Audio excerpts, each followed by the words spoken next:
The evening was quiet yet heavy. The sky looked tired, painted with gray clouds and soft orange light. Ion stood near the old bus stop, holding his small backpack and staring at nothing. Life had not been kind to him lately. His dream job was gone. His best friend had moved away. Even his smile had started to disappear slowly. He checked his watch, 6:45 p.m. The bus was late, as always. People were rushing around, some tired, some lost, some busy with their phones. But Ion just stood there, quiet. He was not in a hurry. He had nowhere special to go, and no one waiting for him. Then, the sound of footsteps, light, quick, and uncertain. A girl appeared near the same bus stop. She looked around a little confused, holding her ticket tightly. Her name was Mira. She wore a simple blue dress and carried a small handbag. Her eyes were deep but tired, as if she had cried not long ago. The bus arrived with a loud brake sound. Everyone started pushing and climbing quickly. Ion entered last and found a seat near the window. He sat quietly, looking outside, lost in thoughts. The bus was almost full now. Just then, Mira entered. She looked around for her seat, but someone was already sitting there. Without checking properly, she quickly sat down next to Ion. She thought it was the right seat. Ayan turned his head slowly. Their eyes met for a second. She realized she might have sat in the wrong place, but the bus suddenly started moving. She looked embarrassed, but didn't say anything. Ion gave a small, polite nod, as if saying it's okay. There was silence for a few minutes. Only the sound of rain tapping against the window. Mira looked outside, hiding her face slightly. Her phone kept vibrating, but she didn't answer. Ion noticed her hands shaking. Something was wrong, but he didn't ask. The bus passed through narrow streets. The rain grew heavier. The windows fogged up. Ion's mind was full of memories of failure, of loneliness. He closed his eyes, trying to escape them. But then he heard a small sound, like a quiet sob. Mira was crying softly, trying to hide her tears behind her hair. Ion looked away, pretending not to notice, but his heart felt heavy. He wanted to say something, but didn't know what. After a few moments, a photo slipped out from Mira's handbag and fell near Ion's foot. He picked it up carefully. It was an old photo, a young boy in a hospital bed, smiling weakly. Ion gave it back gently. She looked surprised and quickly took the photo, whispering, "Thank you." Her voice was soft but full of pain. Ion didn't ask questions, but inside, something moved. He thought, why do I feel like I've seen that smile before? The bus stopped suddenly due to traffic. People sighed and complained, but Ion and Mira stayed silent. The world around them was noisy, but between them there was only quietness. A strange kind of quietness, filled with questions. Minutes passed. Myra's phone buzzed again. She looked at the screen, her face turned pale. She whispered something under her breath and quickly typed a message. Then she stared out the window again, her eyes empty, her lips trembling. Ion wanted to speak, maybe ask if she was okay, but something stopped him. Sometimes silence says more than words. Finally, the rain slowed down. The bus started moving again. The city lights reflected on the wet roads, it's like tiny stars on the ground. As the bus neared Mira's stop, she stood up quickly, grabbed her bag, and stepped down without looking back. The bus door closed. The sound of her footsteps faded away in the rain. Ion sighed softly. It felt strange, as if someone had entered his life for a few minutes and taken something invisible with them. He looked at the empty seat beside him. Something shiny caught his eye. It was a mobile phone left behind.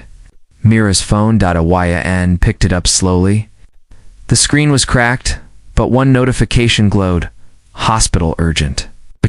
He stared at it, confused and curious. The bus kept moving, but his mind stayed still. He whispered to himself, maybe. She didn't sit here by mistake. The screen dimmed. The rain started again.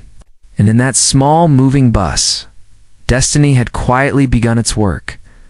The rain had slowed down, but Ion's thoughts did not. He looked again at the phone in his hand, Mira's phone. The cracked screen showed one missed call and a half-written message. "Doctor, please. Tell me the truth." His heart beat a little faster. He didn't know this girl. He didn't even know her full name. Yet something inside him whispered that he had to help her. Maybe it was guilt. Or maybe it was something deeper, something that didn't have words. The bus stopped at the last station. Ion stepped out, holding the phone tightly.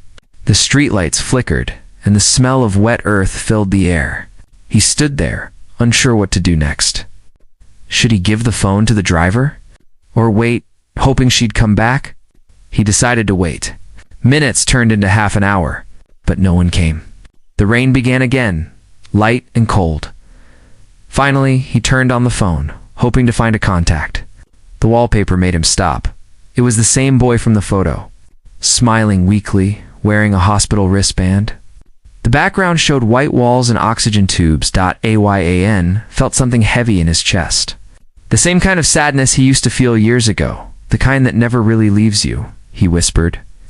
She's not just a random girl. The next morning, Ion went to the nearby cafe. He sat with Mira's phone and tried to unlock it. It needed a password. He sighed and put it aside. He looked outside the window. The same bus passed by. The same seat was empty. He thought of her face, her red eyes, the photo, the tears she tried to hide. Something about her pain felt familiar. He remembered his own brother, lying on a hospital bed, smiling even when he knew the end was near. That same quiet smile, the same courage. The memories hit him hard. He closed his eyes and whispered, "Maybe God is trying to say something." Later that day, the phone began to ring. Unknown number. Ion hesitated for a moment, then answered. A calm voice spoke. "Is this Mira's phone?" Ion replied softly, "Yes." She forgot it on the bus. The voice paused, then said, "This is Dr. Ford from City Hospital. Please tell her her brother's condition is serious. We need her here soon." Ion froze. His throat felt dry. "I don't know where she is right now," he said. The doctor replied, "Then please try to reach her. Time is important." And the call ended. Ion stared at the phone. Hospital brother. Condition serious. He stood up quickly. He couldn't just ignore it.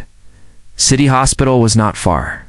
The smell of medicine, sanitizer, and silence filled the air. Ion went to the reception. "Excuse me," he said. "I'm looking for a patient.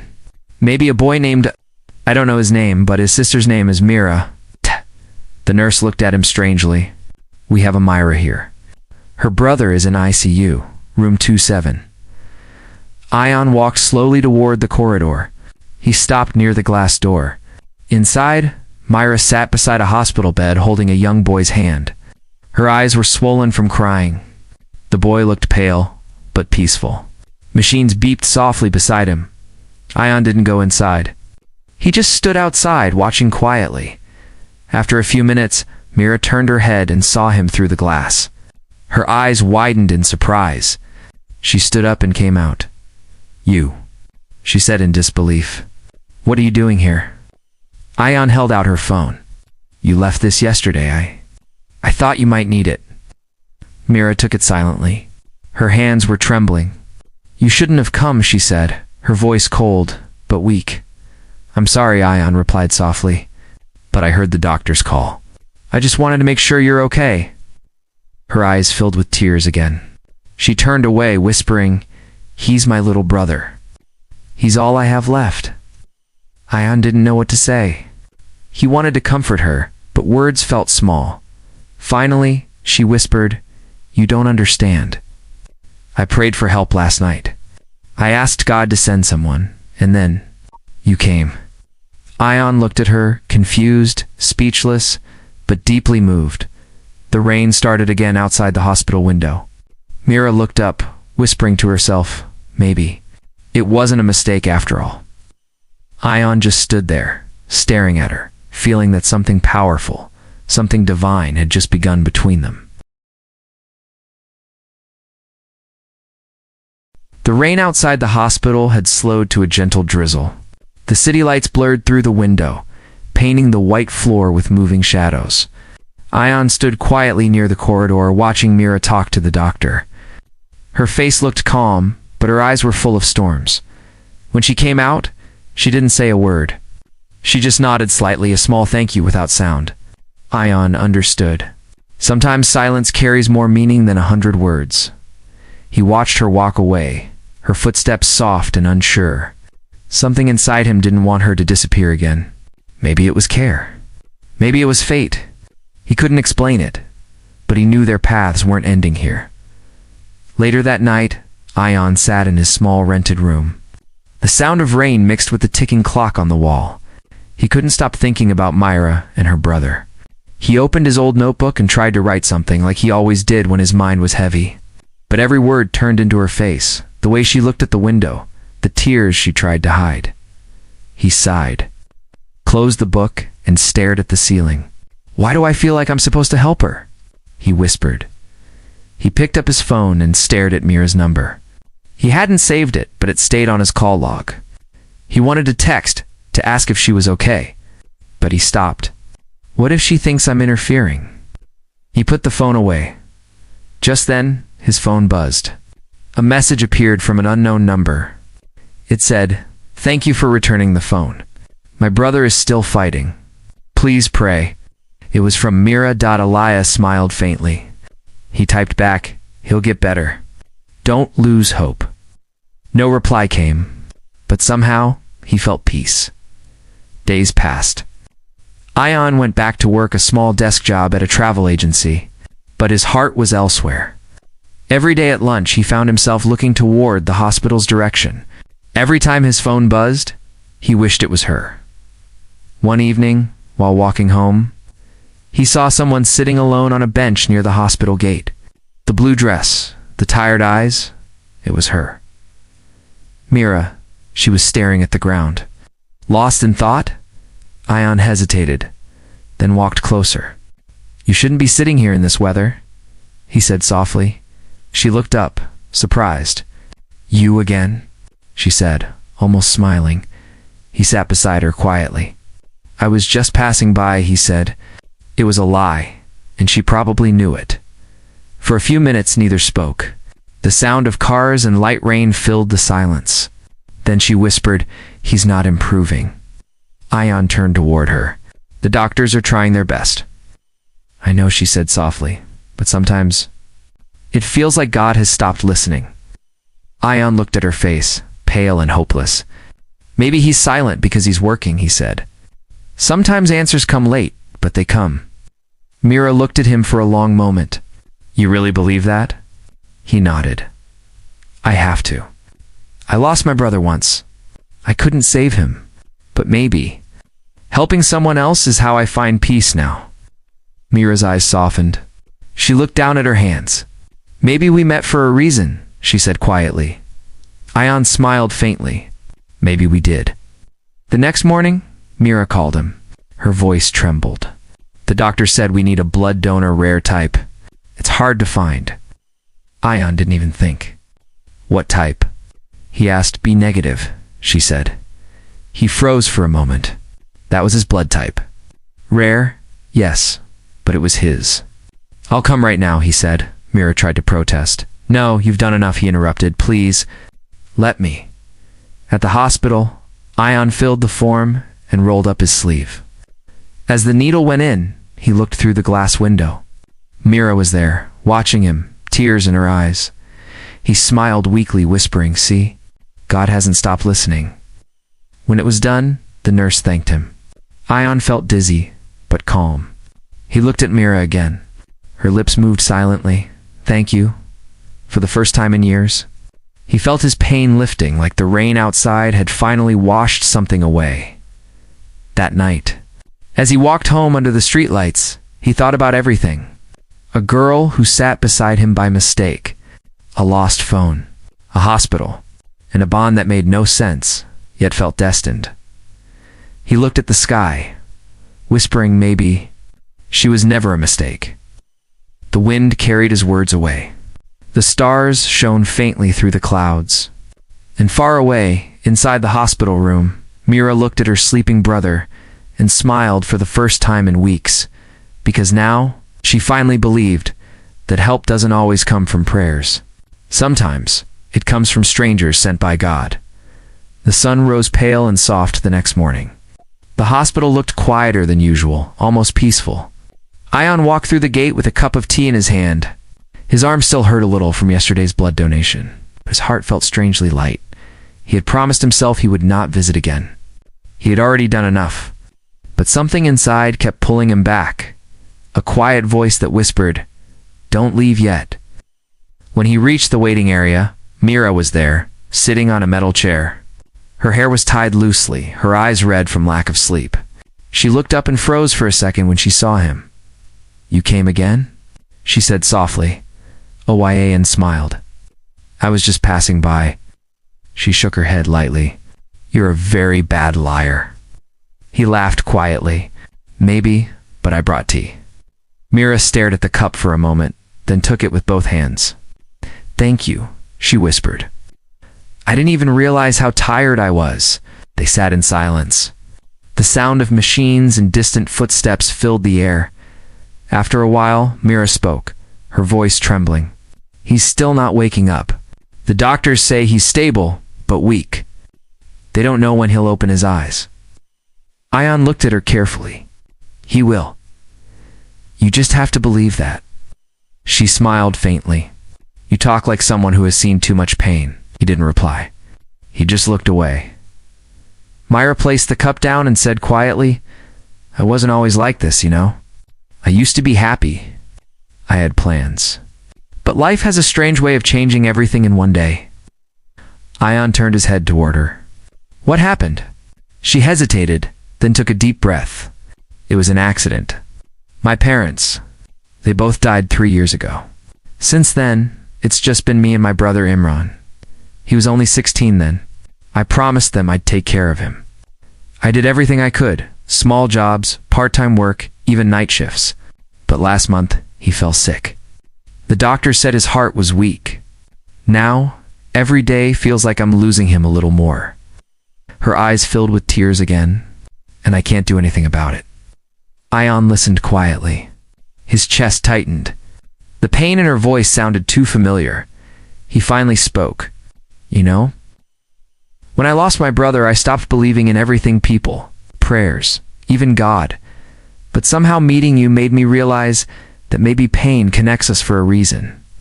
Mira looked at him, surprised. "You had a brother?" He nodded. "Younger than me?"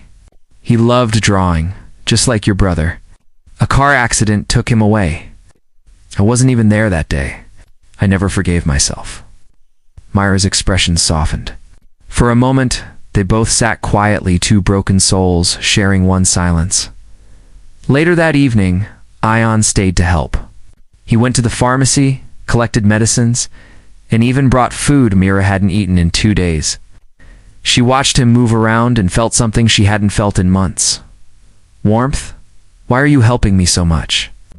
she asked as they sat outside the hospital corridor. Ion smiled gently. "Because maybe someone helped me once, and I didn't realize it. Now it's my turn." She lowered her eyes. "You sound like you believe in destiny." "I didn't before," he replied, "but now I'm starting to." The night grew colder. Mira leaned back on the chair, watching the stars through the glass ceiling. "You know," she whispered, "when I sat next to you on that bus, I was actually running away. The hospital had just called me about my brother's condition. I didn't want to face it. I boarded the wrong bus by mistake." Ion turned to her, his eyes wide. "So you really sat by mistake?" Myra smiled weakly. "Maybe. Or maybe God pushed me there." Ion's heart felt something shift, a quiet realization that destiny had its own map. At that exact moment, a nurse rushed toward them. "Mira," she said breathlessly, "doctor's calling you. It's urgent." Mira jumped up, panic filling her face. She ran toward the ICU with Ion following close behind.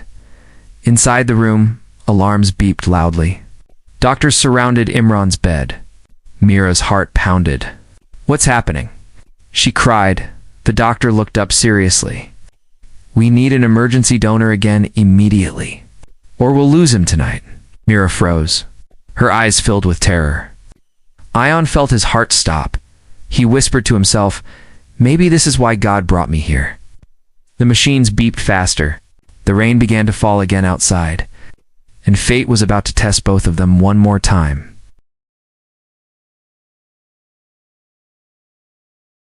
The hospital lights flickered softly as night wrapped the city in silence. Inside room 27, chaos danced between the beeping machines and hurried voices. Mira stood frozen near the door, her heart racing faster than the monitors. The doctor looked tense. "We need blood. Be negative. Quickly," he said to the nurse. Mira's knees weakened. "Be negative?" she whispered. "That's so rare." "Where will we before she could finish?" A quiet voice spoke behind her. "Use mine." She turned. Ion stood there, calm but firm, his eyes steady despite the fear in them. Mira shook her head immediately. "No, not again. You already donated once? You'll get sick, Ion." He smiled softly. "You said once that maybe God pushed you to sit beside me. Maybe this is the reason why." The doctor interrupted urgently. "There's no time. Every second matters." Mira's eyes filled with tears. "Please don't do this." Ion stepped closer. "I'll be fine. Just trust me." For a moment, they stared at each other, her face full of fear, his full of faith. Then, without another word, Ion followed the nurse toward the donation room. Minutes later, the needle pierced his arm. The nurse attached the tube carefully, and red flowed into the small, transparent bag. Ion stared at it quietly. It looked like life itself, fragile, precious, yet powerful. Through the glass window, he saw Mira standing outside, hands covering her mouth, whispering prayers. He smiled faintly and closed his eyes. His thoughts wandered back to that rainy day on the bus, to the seat that started it all.